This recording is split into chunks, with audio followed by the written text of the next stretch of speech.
திவ்யா திவாகர் எவ்வளவு சூப்பரா இருக்கு. ஒரு ஷோல அநாகரிகமான வார்த்தைகள்லாம் பேசுறேன். இது நியாயமாடா அநியாயம் அடுக்குமாடா டிஸ்கஸ்டிங்கா இருக்கு வாட்ச். திவ்யா திவாகர் பாய் ஃப்ரெண்ட் இருக்குன்னு சொல்லி நீ பேசக்கூடாது. வட்டுறது ரொம்ப நாம என்னப்பா செய்யறது? நம்ம ஒண்ணு நினைச்சா தெய்வம் ஒண்ணு நினைக்குது. வாந்தி வருது. நாளைக்கு பாய் ஃப்ரெண்ட் நீ எப்படி மீட் பண்ணுவ ஃபினாலேக்கு வரும்போது? Hello please stop stop stop. வருவாரா? ஏய் சும்மா சொல்லாதப்பா. நாயே ஏய் மெண்டலா நீ. நான் சிங்கிள் தான் கேள்விப்பட்டேன். ஊர் 1000 பேசும். அதுக்கு நான் என்ன பண்றது? ஏண்டா நல்லா வளர்ந்துகிட்டு வர ஊரெல்லாம் உன்னை பத்தி தான் பேசுறாங்க. உண்மையிலேயே வா. ஆமாப்பா நிஜமா சொல்றேன். நான் சிங்கிள் போஸ்ட் தான் பாத்திருக்கேன் அவனோடதெல்லாம். ஸ்மைல் உன்கிட்ட புடிச்சதே. பண்ண கல்யாணம் பண்ணாதான் போஸ்ட் போட முடியும் சேர்ந்து. உன்னோட ஹியூமர். என்ன திவ்யா இவ்வளவு கோவப்படுற? நீ கோவப்படுத்துற மாதிரி பேசுற. என்ன அமைதி ஆயிட்ட? ஆனா வருத்தமா இருக்கா?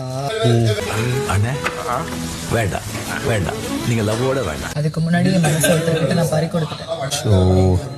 முன்னாடியே நான் இண்டஸ்ட்ரியில வந்திருந்தா அது டுபாக்கூரு நான் 3D இருப்பேன். அவர் இண்டஸ்ட்ரியே கிடையாது. அவங்கிட்ட தப்பா ஏதாவது ஒரு வார்த்தை பேசி போட்டோம் தப்பிக்கவே முடியாது. திவ்யா கண்டுக்கவே முடியல. போய் வீட்டுல புள்ள குட்டி படிக்க வைக்கிற வழியை பருப்போம். ஆனா புத்திசாலி பாரு, ஒரு நாள் கோயம்புத்தூரே ஒரு கலக்க போறான்.